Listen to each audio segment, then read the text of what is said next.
तो बढ़ते हैं अगले प्रश्न की ओर। तो प्रश्न है, प्लेटो अप्रतिबंधित समाज का एक शत्रु था। कार्ल पॉपर के इस कथन की समीक्षा कीजिए।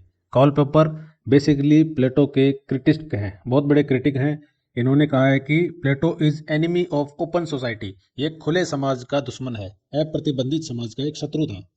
कार्ल पॉपर जो एक प्रसिद्ध दार्शनिक और लोकतंत्र का मुक्त समाज के समर्थक थे, ने अपनी पुस्तक the open society and it's enemies में प्लेटो की राजनीतिक विचारधारा की आलोचना की। उन्होंने कहा कि प्लेटो अप्रतिबंधित समाज का एक शत्रु था, क्योंकि प्लेटो का राज्यवाद व्यक्ति की स्वतंत्रता और लोकतांत्रिक मूल्यों के विरोध में था।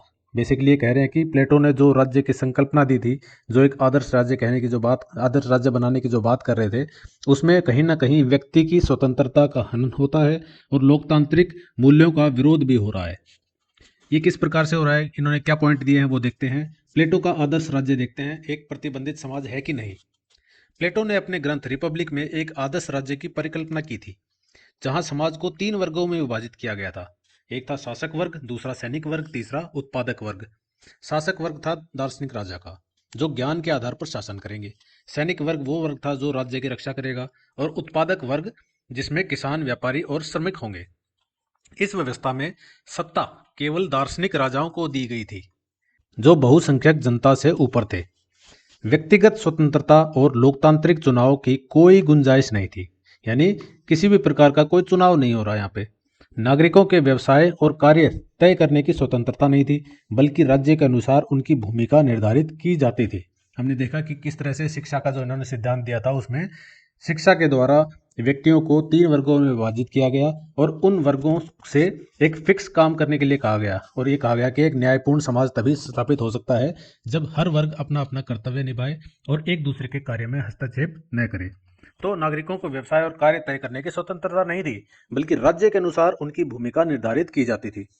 अब कार्ल पॉपर की आलोचना क्या है, वो कहते हैं, पॉपर ने प्लेटो को टोटलिटेरियन प्रवृत्ति वाला दार्शनिक बताया, सर्वसत्तावादी प्रवृत्ति, टोटलिटेरियन प्रवृत्ति।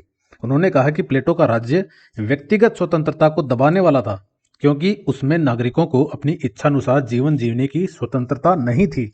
प्लेटो ने परिवार और संपत्ति के साम्यवाद का समर्थन किया, जिसमें व्यक्ति की स्वायत्तता समाप्त हो जाती थी। जो प्लेटो ने ये कहा कि शासक वर्ग और सैनिक वर्ग परिवार नहीं रखेगा, संपत्ति नहीं रखेगा, तो कहीं ना कहीं व्यक्ति की स्वायत्तता समाप्त हो रही है। पॉपर के अनुसार प्लेटो का यह विचार हिटलर और स्टालिन जैसे अधिनायकों की विचारधारा से मिलता जुलता था। अब हम थोड़ा विश्लेषण करेंगे, क्या प्लेटो सच में अप्रतिबंधित समाज का शत्रु था।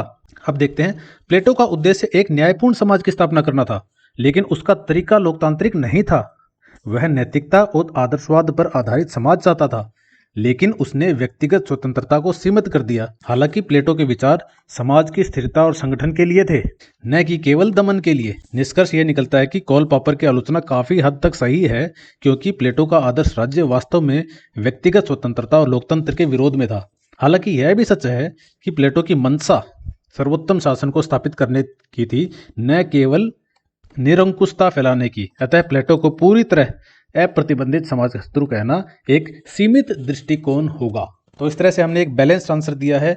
ये भी हमने इंक्लूड किया कि पॉपर क्यों उसको एक एनिमी कहते हैं ओपन सोसाइटी का, और साथ ही साथ ये भी बताया कि असल में वो ये तर्क जो है वो पूर्णतया सत्य नहीं है। तो उसी के साथ ये तर्क समाप्त होता है। मिलते हैं अगली वीडियो में एक नए प्रश्न के साथ। Till then take care, bye bye, Tata.